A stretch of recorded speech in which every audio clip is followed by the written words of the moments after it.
conversation where Marianne will lead us through a conversation with Delta, Home Depot, and Heidelberg. And after that, we'll follow up with Rick Oglesby from IT Group, and then cocktails. Right? So a little bit more to go. Really good stuff. This has been a great day. And I appreciate everybody's engagement and enthusiasm and questions for Frank. So we got the audience a little bit engaged there, so excited for that. Keep that pattern going, because I have told all three of the presenters here today that I'm expecting lots of Q&A, and they are all prepped for it. So you'll have the opportunity to ask each of them questions as they go through their presentation. Marianne Johnson is the Global Head of Product for Elavon.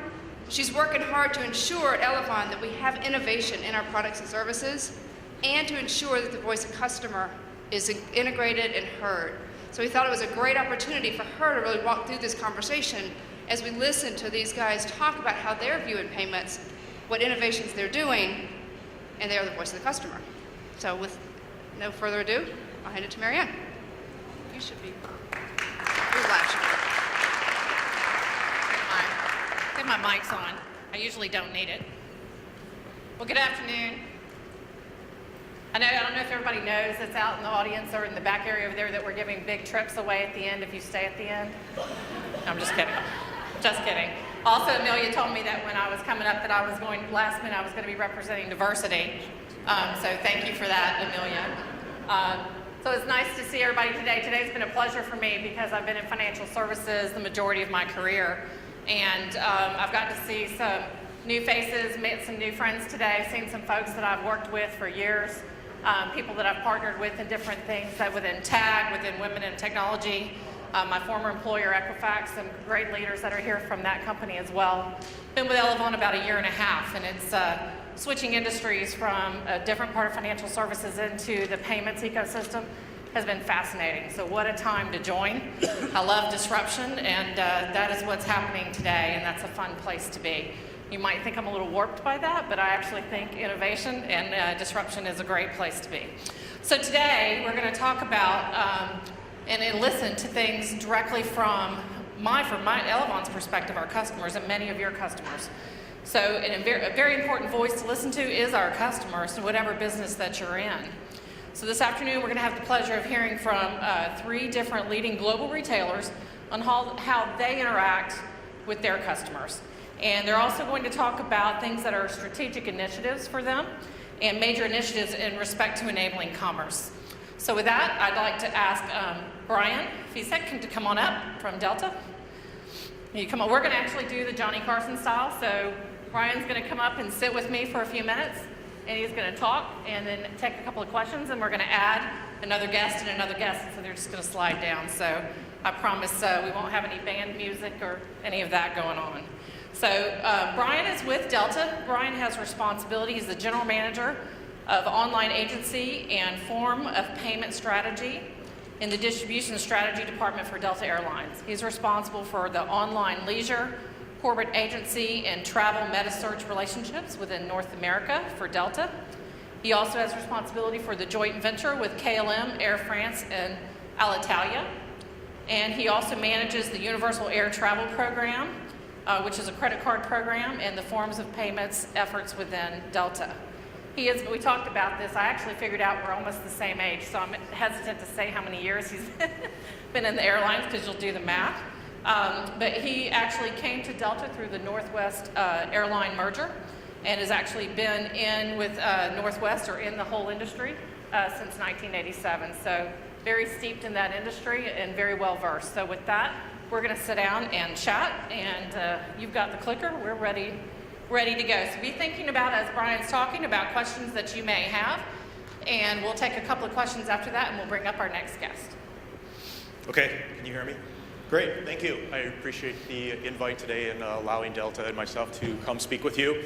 So I just prepared a few slides. I thought I'd give you a little overview of what's going on at Delta in the formal payment world, and we'll kind of go from there, and then we'll open it up to some questions afterward. I'm sure you have some. So I thought I'd just talk a little bit about the landscape, kind of what we've got going on, how we're set up, talk a little bit about the strategy in the formal payment space, things we're doing, things we're looking at to reduce the merchant fees within Delta ourselves, talk a little bit about Delta.com and our mobile applications, A lot of you, I think, are Delta travelers and probably realize we did a little upgrade over the weekend, so we'll talk about that.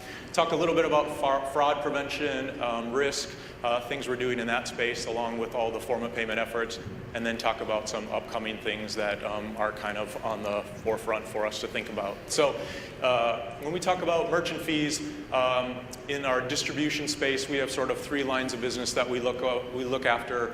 One is our global distribution expenses we pay to GDSs. Those are large vendors that we connect to provide our product to third-party travel agencies. And then we also have travel agency fees or incentives, and then we have form of payment or merchant expenses. We've done a lot in the last couple of years since the merger trying to address the fees and expenses in 2 of the lines of business and have done pretty well there.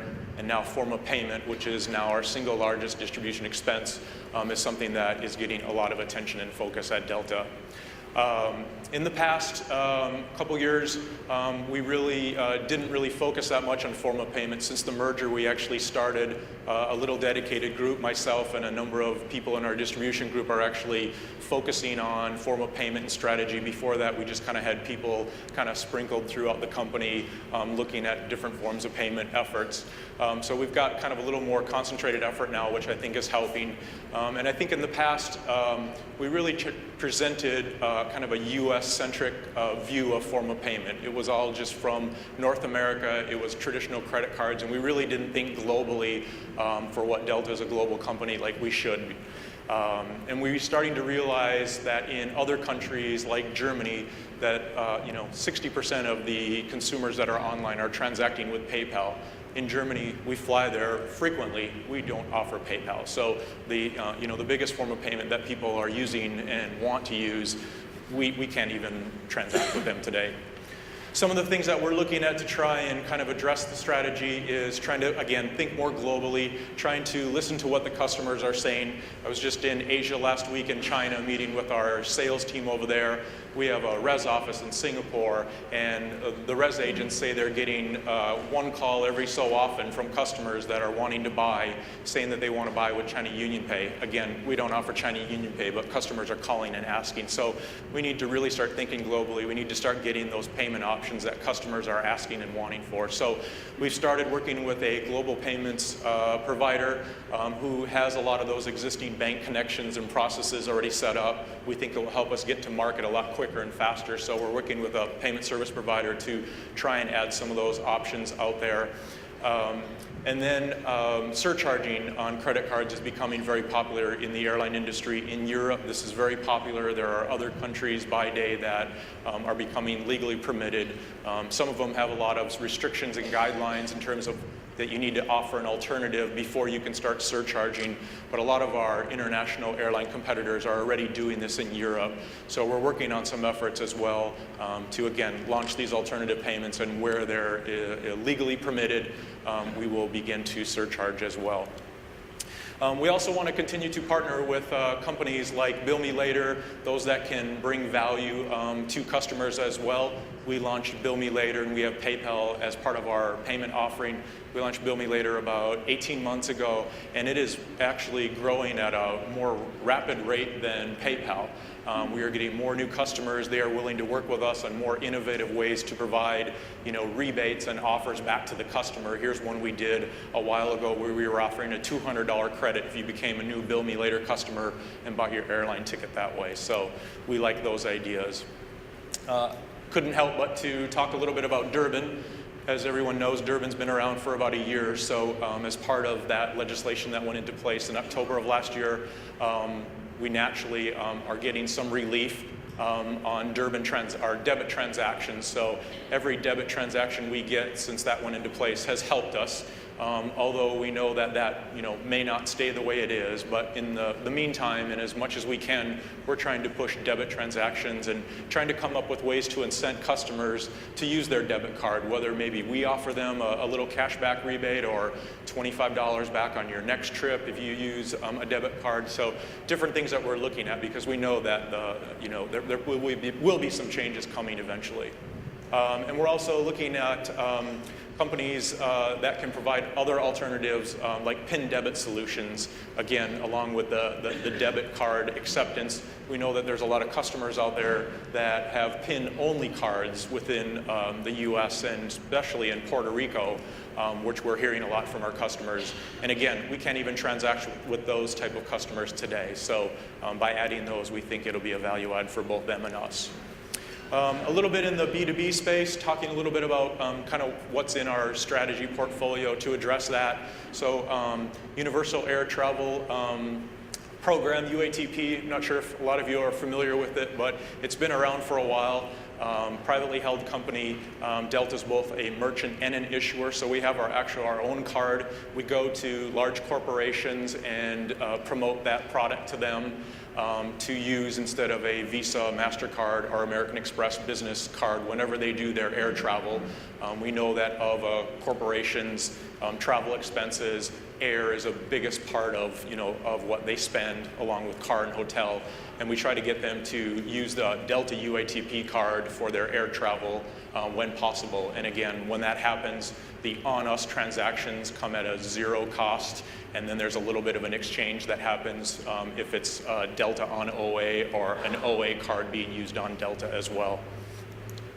And that program is getting actually quite large and growing, and it is becoming effective. Delta actually last year became the largest issuer of UATP in terms of revenue, surpassing American for the first time. So we were pretty happy and proud about that. As I mentioned with Delta.com and mobile, so over the weekend we did an upgrade to Delta.com, upgraded the platform and the look and feel. We really tried to kind of take the Delta.com website and experience from a transactional-based website to more of a travel experience website, trying to look at all the different things that we can offer, not just air, but all the ancillary services, cars, hotels, packages, travel insurance. There's so many other things as part of the travel experience that we're trying to make sure that we can offer and be a part of as well. And our mobile platform used to be separate, and we used to have a separate mobile iPad app, a BlackBerry app, and so we brought all those together, so they're now on the same platform, so we can have more commonality and more scalability between both of those platforms. We also introduced the concept of a checkout cart and a concept of a My Wallet, where you can sort of store your SkyMiles loyalty card and other cards that you use for personal, business, whatever it may be in there. The Fly Delta app, as we've kind of showed even earlier, is becoming quite popular. It's a lot of service features right now. We continue to look at kind of how we're going to transact in the future. The airline flight transaction is still very complex, so we really don't do any payment type of transactions today, but we continue to look at what's going to be the best experience, what's going to be the path and sort of technology and where we want to go from there. Here's just a quick look, if you can see it, if you have not seen it already, just the My Delta space showing the My Wallet and the shopping cart concept. Talking a little bit about fraud prevention. We've actually got really low fraud risk and chargeback risk at Delta. We're actually pretty proud of that, but we've done a lot of extensive work over the years putting in tools and products to help mitigate that. We use products like Verified by Visa, MasterCard Secure Code for e-commerce transactions. We use AVS and CID for non-face-to-face transactions. And we've also implemented some third-party products from companies like A-Certify to help look at fraud and chargeback and keep those as low as possible. Looking ahead, some of the things that are on our forefront and things that we continue to keep in mind as we move forward is just the overall economics with the traditional cards. I don't think it's a secret that Visa and MasterCard raise the rates twice a year, and there's not a whole lot of negotiation or effort that goes with that. And again, as we look at form of payment, merchant fees being our single largest distribution expense, we've got to figure out a way to work with them to come up with some options, alternatives, or we got to continue to push alternative forms of payment to show them that there are viable options other than the traditional cards. And I think that's probably where we're going to end up spending most of our effort before we get their attention. We're also looking at the Visa MasterCard sort of antitrust class action settlement that's out there as a merchant trying to decide how we want to be a part of that or not. There's a lot of complex components to that, so we're continuing to watch that and figure out how and what that will mean to Delta. And then again, looking even to the future as we, again, talking global, some of the more common themes in Europe and other parts of the world, chip and pin and so on, and how do we adopt those? I mean, that's going to be a lot of investment, a lot of technology play. When you look at all of our kiosks in the airport, mobile devices, we got to figure out, again, how do we change, what do we change, what path do we go down, who do we align ourselves with? And so there's still a lot of research and a lot of talk about kind of where we go and what we do from there. And that's it. So that's kind of it in a nutshell. It was a lot in close to 10 minutes, but I think we have a couple of mics roaming around, so feel free to ask Brian any questions about things that were on this slide. And we talked earlier, we had no idea what kind of questions might come up in relation to Delta. So got one down front, Margaret.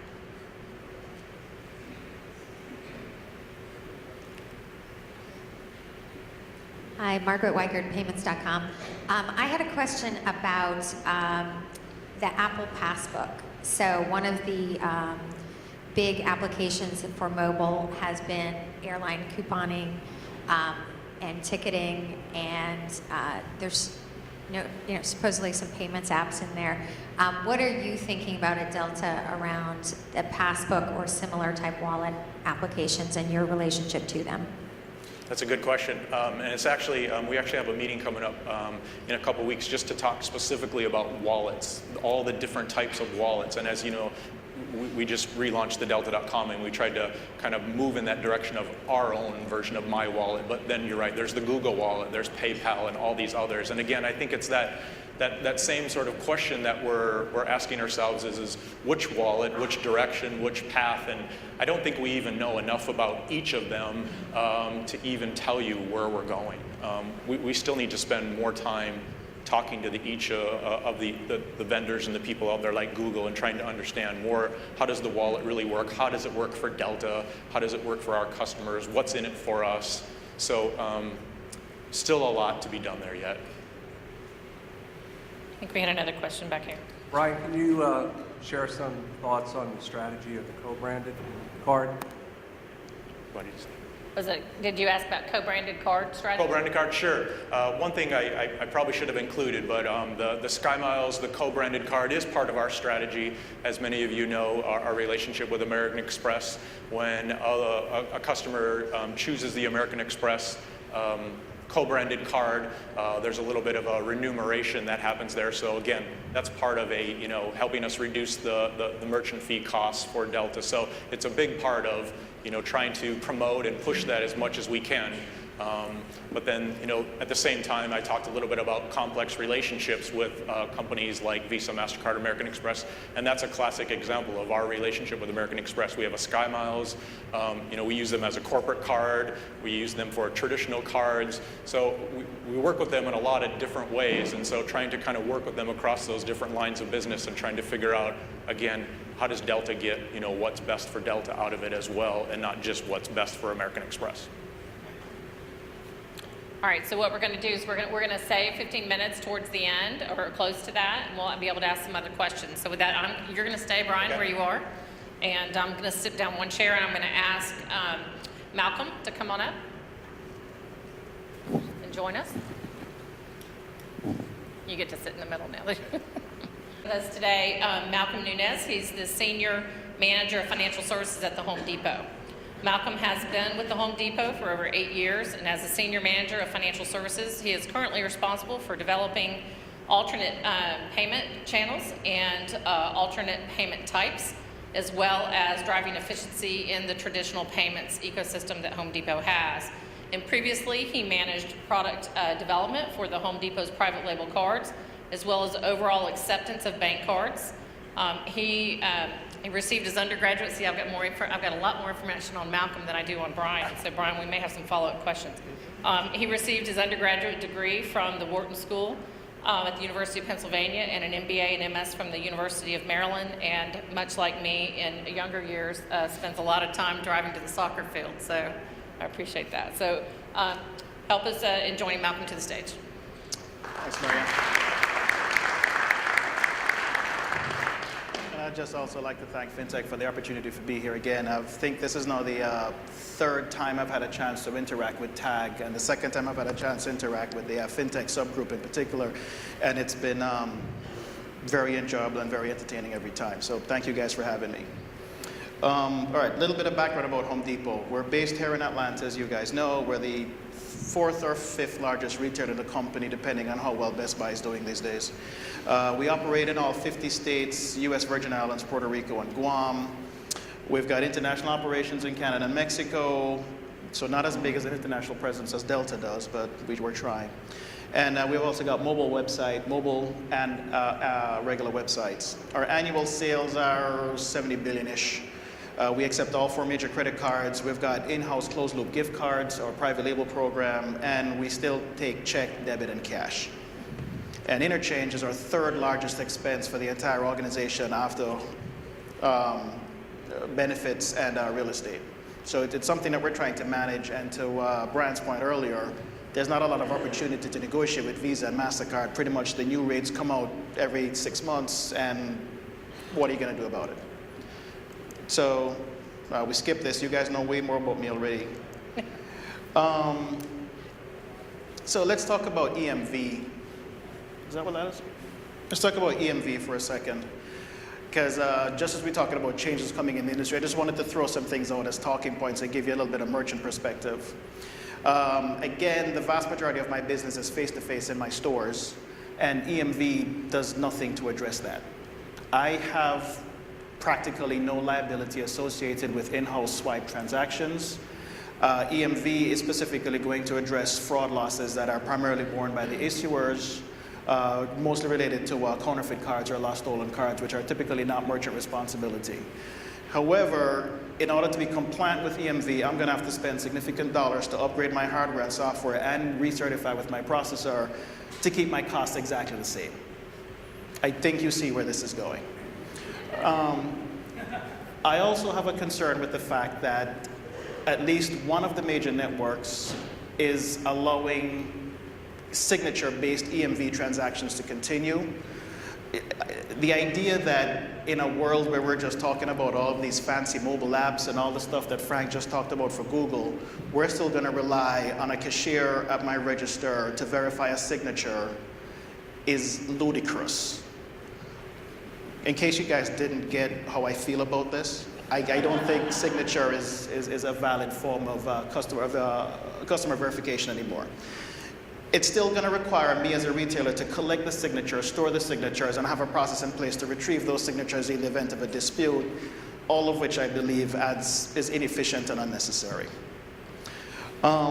I think one of the networks has also indicated that there is some level of PCI protection in the event of implementing EMV.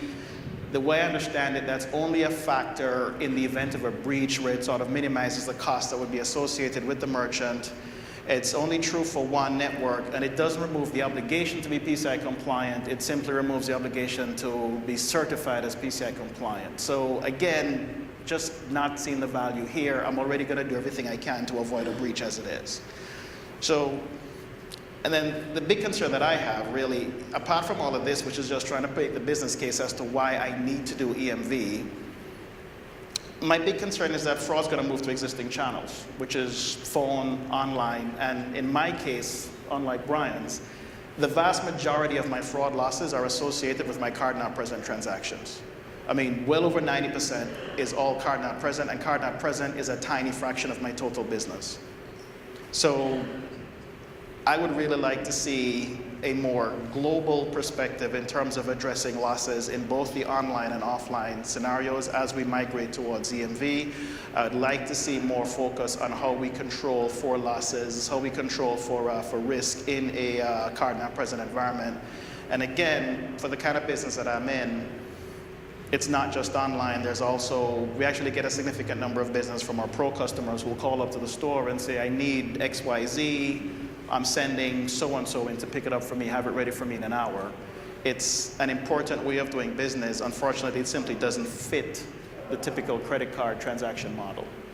And all right, so skip over that. I just wanted to give you guys a little bit of a sense as to how I look at mobile. So I've divided mobile up into a couple of different types of mobile here. Mobile acceptance, this is sort of what Square and NCR Silver, who I think is here, do. From our perspective, the only part of our business who needs this are the installers, the guys who are actually in your home putting in the carpet and the hardwood floors, which hopefully you've all gotten that bamboo nice stuff that we've got in the stores as of a couple of weeks ago. We have certain scenarios where it's important for us to collect a payment in those cases. There's value there. It's efficiency, it's transaction cost, it's moving it from what happens now from a card not present to or a key transaction to a swipe transaction, which we heard about. My numbers tell me it's like 30 to 40 basis points of value there. It's a more secure process if we're actually swiping a card in the field and writing down somebody's credit card number and taking it back to the store. And it certainly is more convenient for the processor and more for the customer. So value there, just not with Square's model and me paying 2.75% for it. Mobile payments at the point of sale, I don't get it. It's pretty easy right now to pull out a card and swipe it. If you want to talk about an overall mobile interaction with the customer, that's a completely different thing. And in fact, in those models, if you do it right, the payment actually becomes a non-issue because you've got this whole mobile app guiding the customer's entire interaction with you. But again, I see that as something that I as a merchant should do in terms of developing my mobile app to manage my customer's experience in the store. I mean, is Frank still here or did he leave? It's a pity. I wanted him to hear this. From my perspective, the idea that Google has visibility into when somebody walks into my store, Matt actually has visibility into the map of my store and knows, for example, that somebody wants to go to the appliance section. I mean, you heard Google talk about signaling. The signaling of an intent to buy of somebody going to a Home Depot store and wanting directions to the appliance department is frightening to me that Google has access to that, and then they're going to turn around and make that available to Sears or Lowe's or the appliance mart down the street. And that's the big concern that a lot of retailers like I have. There was a question that was asked earlier about whether or not the Google model is specifically for large merchants. I think large merchants have the most to lose in those kind of scenarios. We're going to end up in models where I would have to pitch offers to the customer already in my store just to keep him there, and it becomes a margin erosion game. I just don't see the value in that. And I'd much rather manage that relationship with my customer via my own mobile app. And then there's the basic mobile purchases from your sofa, which is just a matter of modifying what happens on our website to make it more accessible on a smaller screen and facilitating that purchase process. So business cases for the first one and the third one, not a lot of risk, not a lot of business value for the second, for the middle one, and there's a huge risk of disintermediation. And then even if we wanted to go down this road, there's so many different standards in terms of which mobile payment, which mobile wallet, who do you interact with, exactly the same concerns you heard Brian mention. Again, that's something we're probably going to wait and see on. And then this is just sort of a rough image of how we see oh, that didn't come out right. It's probably a versioning issue. It's basically supposed to be a graph roughly of value to the retailer and value to the customer of the various mobile wallets that we have out there. Bottom line is the lower left quadrant is where we see low value to merchant, low value to retailer, and top right is where we see high value to both. That's where PayPal is.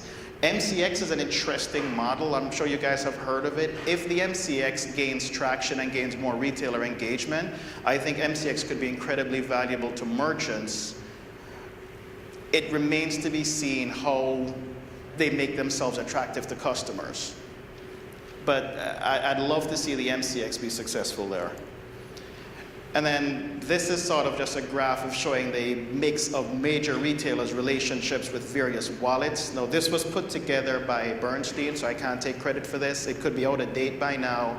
But the basic takeaway here is just look how fragmented this space is in terms of wallet-merchant interaction. Durbin, I'll talk about Durbin briefly. What we have found is that one of the best benefits of Durbin is the fact that by elimination of the single bug strategy, it's created an opportunity for us to actually have negotiations with debit networks. And the combination of increased routing flexibility enforced by multiple bugs and increased tools that allow us to be more granular with the routing of our debit volume has put us in a position to extract, to drive costs downward, which is, as most of the merchants know, is somewhat unique in the payment space of being able to actually have a conversation, effect change, and therefore drive costs in the direction we want it to go. And then paved.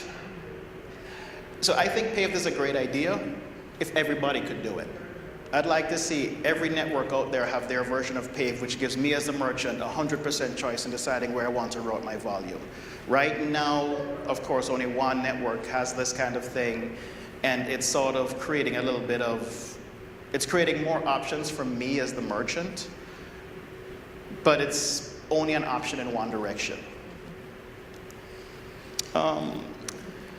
My concerns, I really have a concern about how EMV is going to impact the PIN debit landscape in this country. In the event that we move to these chip-based cards by 2015, how does Star get placement on a card? How does NICE get placement on a card? How do those networks stay relevant? Which maintains the level of choice that I have, which maintains the level of competition in the space. The other concern that I have is that once we go to chip and possibly get to PIN verified credit transactions, we need Visa and Interlink. Do we need MasterCard and Maestro? If we go down the road of PIN verified credit, do we need a separate PIN debit network? And don't give me that nonsense about single message versus dual message. That's a technology issue that we can get around.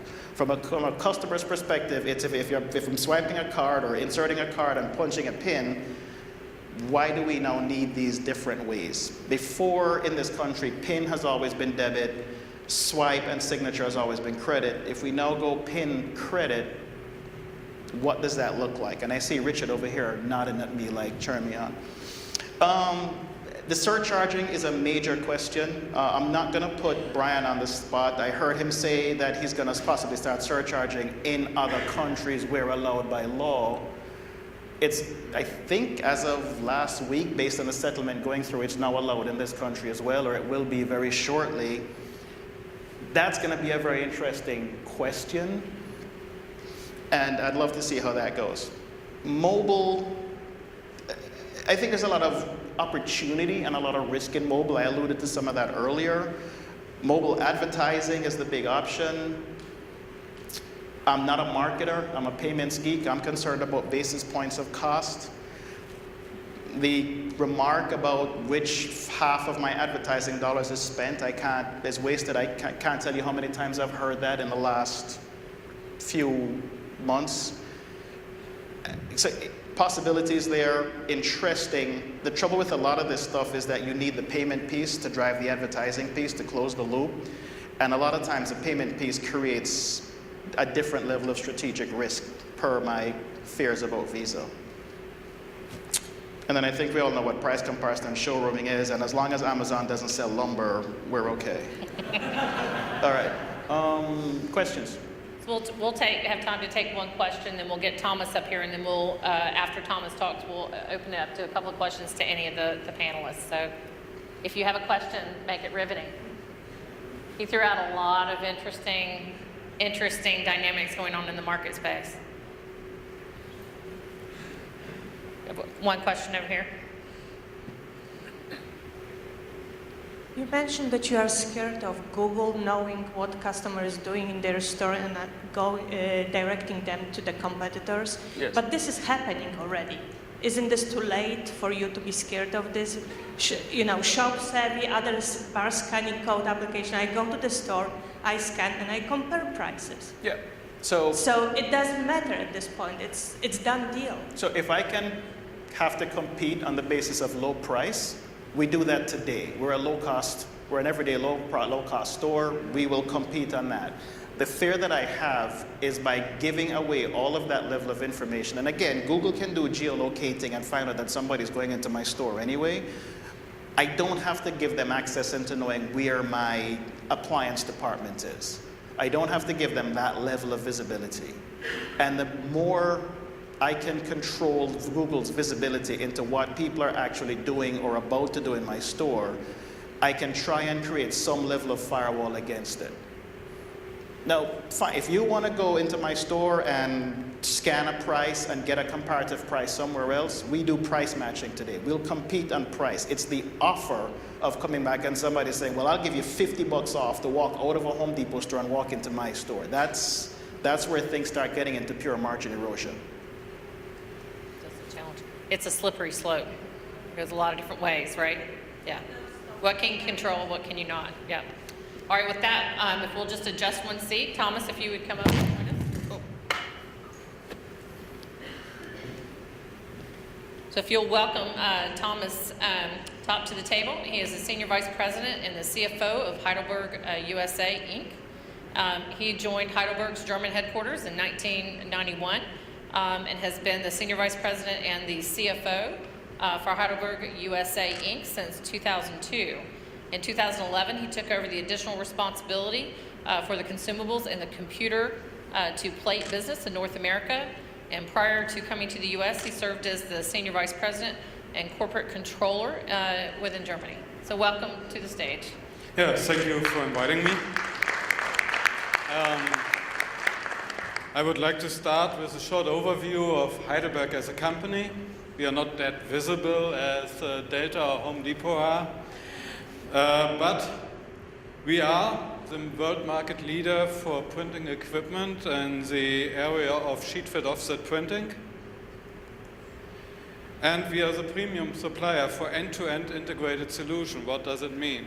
Well, our competitors in the market are often just in the sheet-fed offset range or in software range like workflow software, MIS systems, color management, or in the post-press when you cut and fold and bind paper. We do everything. We offer the complete solution, and I will stress this a little bit. We have around 200,000 customers in 170 countries, and we are present in all these countries.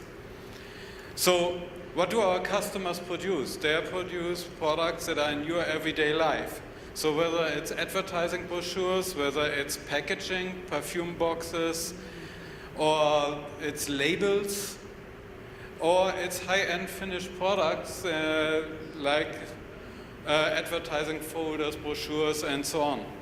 That's all printed very likely on one of our machines. We are active in the growth market of the printing industry, on the one hand advertising and on the other hand packaging label, where we also have a very prominent presence in the US here in Atlanta with very large packaging companies having their headquarters here in that area. So we are, as I said, have the full range of products that the printing and packaging industry needs to produce their products. We have the full range of software. The only software that we don't offer is at the end the ERP system. But from estimated through job ticket to workflow to MIS, that's what we have as own products. And to achieve, let's say, this productivity for our customers, we have more than 5,000 patents, and we have 1,500 engineers in software engineering, mechanical engineering, laser laboratory. So you can say we are, on the one hand, part of our products are heavy iron, on the other hand, we are a tech company. Beside our hardware and software products, we have our services, which starts with technical service. For example, in the US, we have more than 300 service technicians supporting our customers in the field. We have our performance services where we go into business development, into people development. We do operator evaluations and training programs for our customers.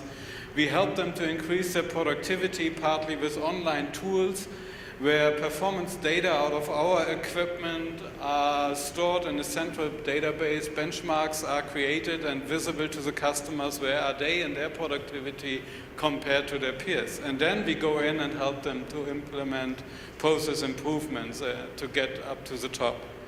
And with our consumables business, which are the plates, the coatings, the blankets, the inks you need to print, we are helping them to also achieve a higher productivity, higher efficiency with our proven products that work together.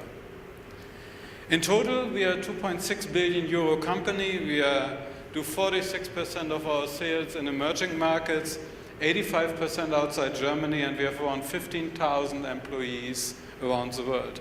North America represents around 13% of our global footprint. We have 250 sales and service units in 170 countries, supporting our more than 200,000 customers. We have 400,000 presses installed and more than that in other equipment and software installations that we support. So, how is payment working at Heidelberg? On the one hand, we have our equipment business, which in the US represents around half of our 300 million in sales, and we are selling investment goods between $10,000 and $8 million. Often these goods are financed. 75% of the payments in the US is with check, 25% wire transfer, ACH. But we have customers who want to pay a $2 million press or the 20% down payment on it with credit card, which we refuse because of the fees. You can't get both the best price and performance and then a credit card payment. Our service business, where we have the other half of our business, which is our parts business, our service business with the service technician, and our consumables business with everything the printer needs in materials, their credit cards are an important part of our payment strategy. We have around 3,500 customers every month ordering services from us. It's around 13,000 orders. And when you look at the impact of electronic payment, it's still 80% check, 15% is credit card, 5% wire and ACH. And I would love to see this going into a different direction. Credit card payments we do mainly on our online shop, and we have all services for COD, cash on demand customers, going into credit card. This is a strategic move that we decided 2 years ago. We have our online shop as the main communication tool with our customers on the consumable side, where we have a tailored product shopping list for each of our customers in there. We are working at the moment a little bit to get the Amazon view in it.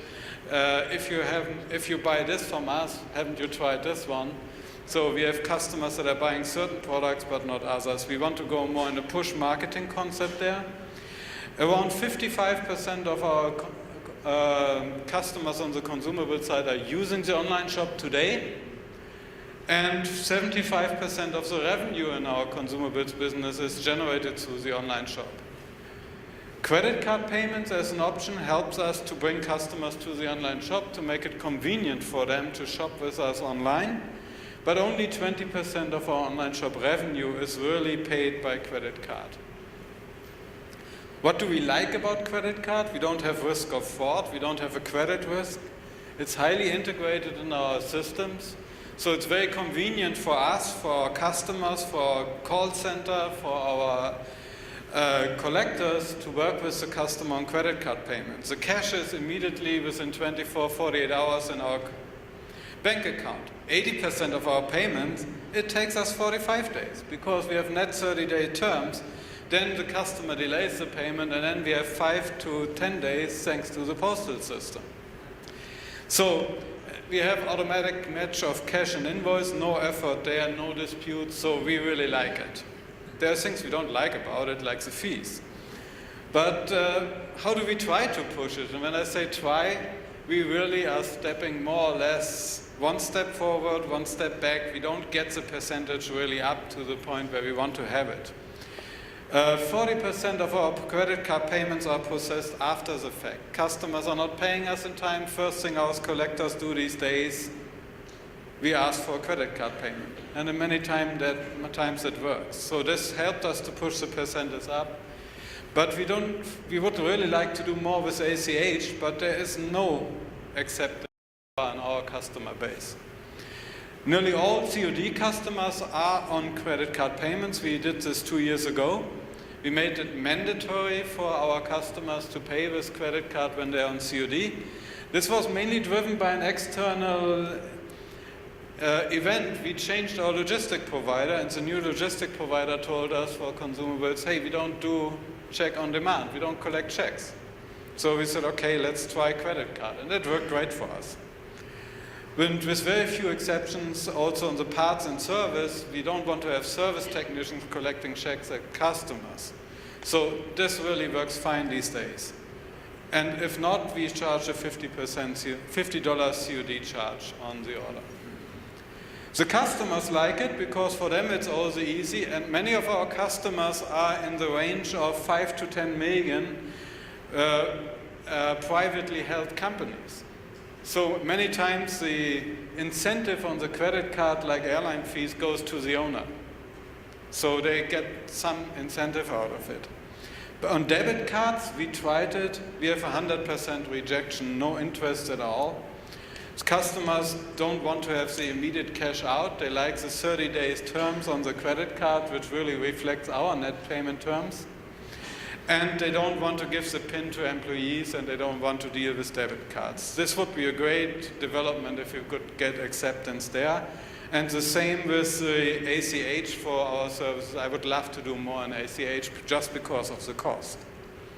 How is it in other countries? In Canada, the acceptance for our online shop is lower. It's around 2/3 of the acceptance that we see in the US. Credit card is around the same percentage. In Mexico, online shop is not adapted, and I don't get any credit card payments really, or electronic payments. Mexico has, since I think it was a year ago when we implemented mandatory electronic invoices, but we still have collectors sitting in a car driving around in Mexico City, 3 of them alone in Mexico City, collecting money from our customers. So I have more collectors for a 50 million business in Mexico than I have for 300 million in the US, and I have much higher DSOs there. So it's something where I would love to see a different situation. When I look at our European business, the credit card acceptance in a B2B environment is nearly not there. And it's also coming from the different culture we see on the consumer side. When I'm traveling to Germany, many times I can't pay with credit card in a store. I have to go to an ATM, get cash, and pay something. And I think that somehow translates also in the B2B environment there. It's not established, at least in our industry, at all. And payments are today mainly electronic payments via wire transfer. Our strategy in Europe, we want to avoid credit cards also because of the fees. We don't see an acceptance for debit cards, so we try to convert customers into ACH payment, which is a very difficult way so far. We have started one incentive where we said, okay, we did this in the UK as a pilot for customers that have service contracts, so they use proprietary products, and we said, okay, we will have a general price increase, but you're not affected by the price increase if you move your business into ACH. And we got a 90% conversion rate. The next country I would like to try this here is in Canada. And we are preparing this. So what are the main questions around payments for us going forward? At the end, besides the fees, it's the question, how do we reduce DSOs in a B2B environment? And in Europe, how to establish electronic payments with focus on ACH in developing countries, and I take Mexico as it. How to overcome a totally antiquated collection system and receivable system and payment methods. And in the US, 80% of our payments are still with checks. So the question for me is, how do we get as a country from 1950 into 2012? We have 5 to 10 days of our DSOs that are postal service time. That makes 3 to 7% of my total net working capital. I want to reduce my net working capital by 20%. 1/3 of the solution would be there. How do we reduce and push more revenue into credit card payments? only if we are able to reduce the fees. We are at around 2.5%. That's a big part of my margin in that business. So I can say today, I can't afford to have more customers or 100% of the customers paying me on credit cards. I would have to raise prices. And we need to find a low-cost alternative to credit card payments in the US. That's what's driving us. Thank you for your attention. So let's open it up. We have about 4 or 5 minutes before we close out. Thinking that we get, 3 key merchants and retailers up here and hit all this in an hour is tough. We brought a lot of things to the table. So questions for Thomas, questions for Brian or Malcolm from the audience? I know you guys are not tired. I know Brian has one. Mahoney. Cocktails unless there's questions. Well, let me ask just a couple. All right, we've got one more. Okay. Question for a cocktail. No, you gotta wait another hour. Can I get the mic? You get the microphone. Here it comes. They've got one right back here. This one's for Delta. Do you guys consider yourselves a retail store, an airline, or a credit agency, or all? Ask your question again. For Delta. Oh, for Delta. The question is, do you consider yourselves a transportation company, a retailer of goods, a credit company? You're a merchant, you have services, you're a store. We're buying in the airplane, and you're tied to a credit, you've got your own. What is Delta as a company? Is it a transportation company, or do you see yourselves as a merchant? Yeah, that's a good question.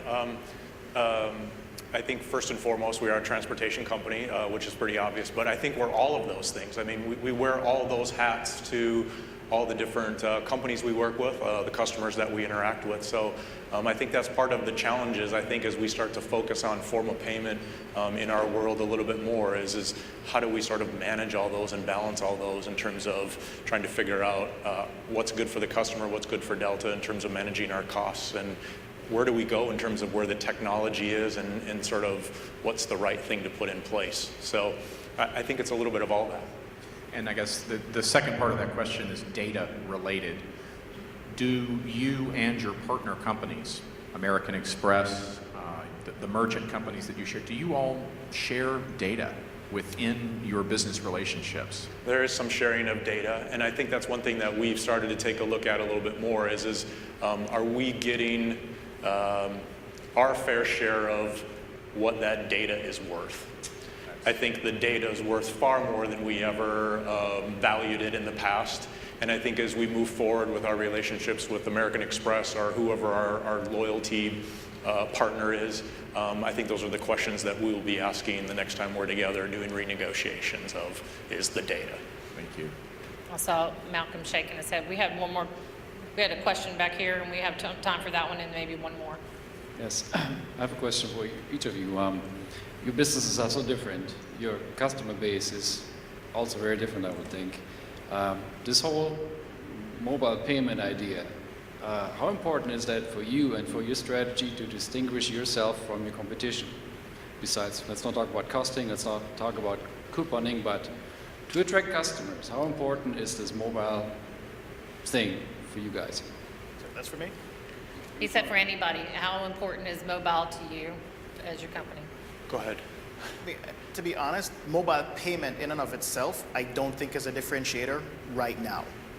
I mean, there may come a point in time when by not accepting mobile, I'm losing sales, but I find it hard to believe that by simply, I mean, I know Frank thinks it's really cool to wave your phone over the register, but I don't see somebody making the left turn to go to Home Depot versus a right turn to go to Lowe's just because they can wave their phone at the register. So right now, little. The idea of integrating mobile payments into a more integrated mobile experience, I think that has value. But for right now, I don't think it's a big deal at this point, except for the point of wanting to not allow other people to use payments as a key or as a gateway towards getting access to data and customer behavior in my store. Before we go to Margaret, maybe one, or Margaret, you've asked one before, so I'm going to go over here. But before we go to one more question, does anybody else on the panel want to weigh in from mobile from a perspective? I'm hearing customer experience. Yeah, just real quick, I'll just say, I mean, I think you'll see just from our mobile app as well. I mean, we're starting, and what we are sort of focusing on more is just the servicing, right? Being able to check in, you know, you've got troubles with your flight, what can we do to help you kind of get through that versus going and queuing up and standing in front of a line. In terms of transacting, again, I think we're still there.